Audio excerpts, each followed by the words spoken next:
எவ்வளவு நாட்களா நான் ஜெபம் பண்றேன். எவ்ளோ கண்ணீர் வடிக்கிறேன். ஏசப்பா, என் கண்ணீருக்கு நீங்க பதில் சொல்ல மாட்டீங்களான்னு ஏங்கிக்கிட்டு இருக்கீங்கல்ல. ஏசப்பா கிட்ட தினம் தினம் கேட்டுட்டு இருக்கீங்கல்ல. உங்ககிட்ட தான் இன்னைக்கு ஏசப்பா பேசணும்னு நினைக்கிறாங்க. இந்த வீடியோவ நீங்க ஃபுல்லா பார்த்து முடிக்கிறப்ப, இந்த வீடியோ மூலியமா நிச்சயமா ஏசப்பா உங்கள்ட்ட பேசுவாருன்னு நான் விசுவசிக்கிறேன். வாங்க வீடியோக்குள்ள போலாம். Hi friends, welcome to Mount of the Christ. My God is so big and so strong and so mighty. நான் செய்கிற காரியங்கள் வாய்க்க மாட்டேங்குது. ஃபெயிலியர்ஸை பார்த்து ரொம்ப சோர்ந்து போயிட்டேன் ஏசப்பா. நான் நம்பின எல்லாருமே எனக்கு துரோகம் பண்ணிட்டாங்க. நான் என்ன செய்வேன் ஏசப்பான்னு கர்த்தர் சமூகத்தில் அழுதுட்டு என்னை நீங்கள் பார்க்குறீங்களா ஏசப்பான்னு கேட்டுட்ருக்கீங்கல்ல. உங்ககிட்ட தான் இன்னைக்கு ஏசப்பா பேசணும்னு நினைக்கிறாரு. அவர் என்ன சொல்கிறாருன்னா, உன் கண்ணீரை நான் பார்த்துட்ருக்கேன். உனக்கு நடந்த துரோகம் எனக்கு தெரியும். தினம் நீ யாருக்கும் தெரியாமல் நைட்டு அழுதுட்ருக்கேல, அதையும் நான் பார்க்குறேன். உன் வாழ்க்கை எப்படிப்பட்டதாக இருக்க போகுது தெரியுமா? அது எனக்கு தெரியும்.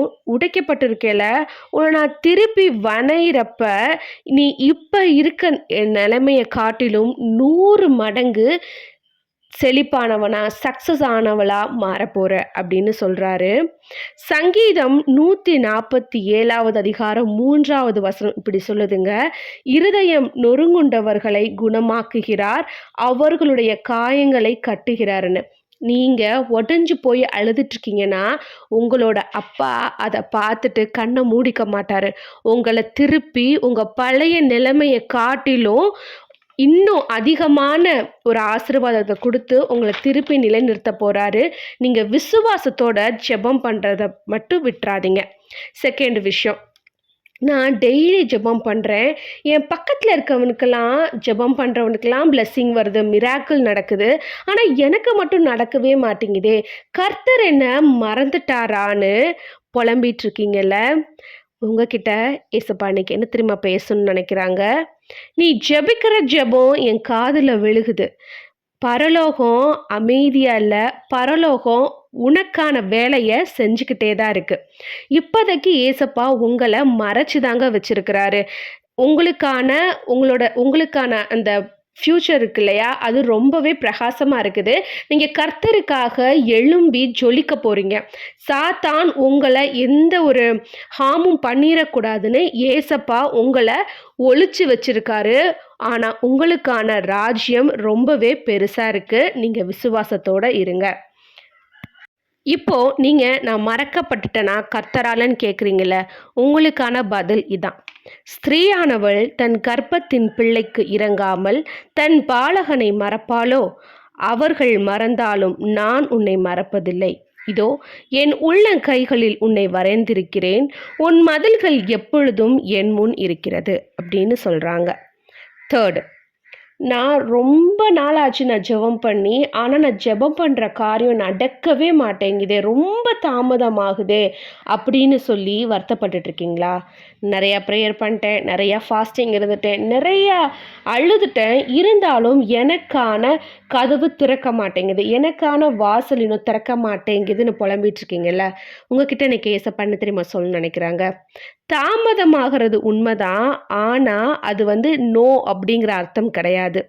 ஏசப்பா உங்களுக்கான சித்தத்தை, உங்களுக்கான அந்த பிளெஸ்ஸிங்கை கொடுக்கறதுக்கு முன்னாடி உங்களை அவர் தகுதிப்படுத்திட்டு இருக்கிறாரு.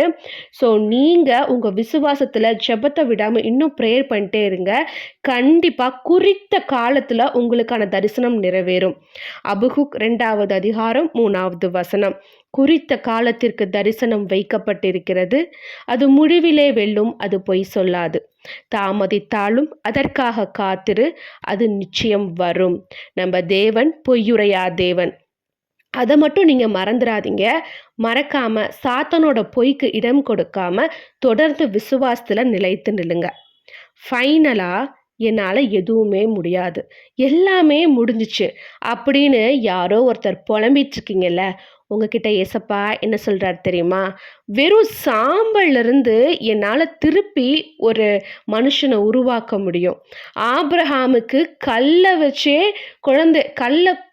குழந்தைய கொடுக்க நான் வல்லவரா இருக்கேன் அப்படின்னு சொல்றாரு. உன் வாழ்க்கையில நீ அனுபவிச்ச எல்லா லாஸுமே உனக்காக ஏசப்பா லைஃப்ல கொடுக்குற ஒரு லெசன்.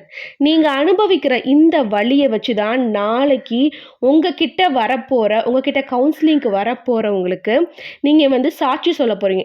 நானும் இவ்ளோ வலிகள் அனுபவிச்சேன். ஆனா இன்னைக்கு கர்த்தர் என்னைய உயர்த்தி வச்சிருக்காரு. அதே மாரி தான் உன்னையும் உயர்த்தி வைப்பாருன்னு நீ எனக்கு சாட்சியா இருக்க போறேன்னு சொல்றாரு. நீங்க அனுபவிக்கிற வலி டைம்ல நான் அவ்வளோதான், நான் முடிஞ்சு போச்சு, நான் ஒரு தோல்விக்காக பிறந்தவன் சொல்லிட்டு இருக்கீங்கல்ல, அது உங்க அடையாளம் இல்ல. கர்த்தர் உங்கள பார்த்து என்ன சொல்றாரு? நீ என்னுடைய நேசகுமாரன், நீ என்னோட புதல்வின்னு சொல்றாரு. அதான் உங்களோட அடையாளமா இருக்கு.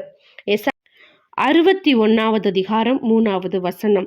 சீயோனிலே துயரப்பட்டவர்களை சீர்படுத்தவும், அவர்களுக்கு சாம்பலுக்கு பதிலாக சிங்காரத்தையும், துயரத்திற்கு பதிலாக ஆனந்த தைலத்தையும், ஒடுங்கின ஆவிக்கு பதிலாக துதியின் உடையை கொடுக்கவும் அவர் என்னை அனுப்பினார்.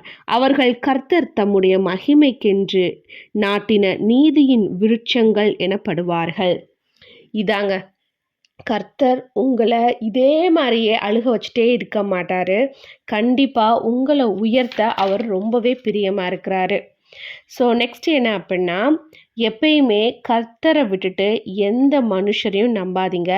கர்த்தர் மட்டும்தான் ரொம்பவே நம்பத்தக்கவராக இருக்காரு. நமக்கு அவர் தான் அடைக்கலமாக இருக்காரு. நம்மளுடைய நம்பிக்கையே அவர் தான். நம்ம வாழ்க்கையில் எப்பேற்பட்ட ப்ராப்ளம் இருந்தாலும் சரி, நீங்கள் எப்பேற்பட்ட துன்பம் அனுபவிச்சுட்டு இருந்தாலும் சரி, எப்படிப்பட்டயான நெகட்டிவ் விஷயங்கள் நடந்தாலும் சரி, ஏசப்பா என்னால் முடியலை, நீங்கள் தான் எனக்கு எல்லாமே, நீங்கள் தான் என் பிரச்சனை உங்கள் கையில் கொடுத்துட்டேன், நீங்கள் பார்த்துக்கங்கன்னு நீங்கள் ப்ரேயர் பண்ணுறப்ப கண்டிப்பாக உங்களுக்காக அவர் செயல்பட வல்லவராக இருக்கார். அவரோட வார்த்தையில் நீங்கள் ரொம்ப பிரியமாக இருக்கணும். அவரோட வார்த்தை தான் நம்மளுடைய ரொம்ப கஷ்டமான நேரத்தில் நீங்கள் பைபிள் எடுத்து படிக்கிறப்ப அவருடைய வார்த்தைகள் தான் நம்மளை தேற்றதா இருக்குது. ஜெபம் தான் கர்த்தரும் நம்மளும் கனெக்ட் பண்ணுற ஒரு விஷயம். ஸோ ஜெபத்தை மட்டும் எந்த சூழ்நிலையிலும் விடக்கூடாது. இப்போ நான் உங்களுக்காக ஜெபிக்க போகிறேன். கண்டிப்பாக ஏசப்பா இந்த வீடியோ மூலிமா உங்கள்கிட்ட பேசினாருன்னு நான் நம்புகிறேன். நன்றி ஏசப்பா. ஏசப்பா, நாங்கள் அனுபவிக்கிற எல்லா வலிகளுக்கும் ஒரு காரணம் இருக்கு என்பதை நாங்கள் விசுவசிக்கிறோம் சுவாமி. தகப்பனே, என்னுடைய தாழ்மையான நேரத்திலும் என்னுடைய எல்லா நேரத்திலும் நீர் என்னோடு இருந்ததற்காக உமக்கு நன்றி ஆண்டவரே. ஏசப்பா, நான் ரொம்ப வீக்கானவன் ஏசப்பா, நான் ரொம்ப வீக்கானவன் தகப்பனே. எனக்கு நீங்கள் உங்களுடைய பலத்தை கொடுங்க சுவாமி. அப்பா, நான் சோர்ந்து போன நேரத்துலலாம் நீங்கள் என்னை தேற்றிருக்கீங்களே, அதற்காக உமக்கு நன்றி ஆண்டவரே. என் வாழ்க்கையில் நான் ரொம்ப மோசமான சூழ்நிலையை சந்திக்கும்போது அப்பா, நீரே எனக்கு அடைக்கலமாய் இருக்கிறீரே ராஜா, அதற்காக உமக்கு நன்றி ஆண்டவரே. அப்பா, நான் என் வாழ்க்கையில் உம்மை விட்டு விலகி ஓடி தொலைஞ்சு போன நாட்கள்லையும் என்னை தேடி என் பாதைக்கு வெளிச்சமாக வந்தீங்களே, அதற்காக உமக்கு நன்றி ஆண்டவரே.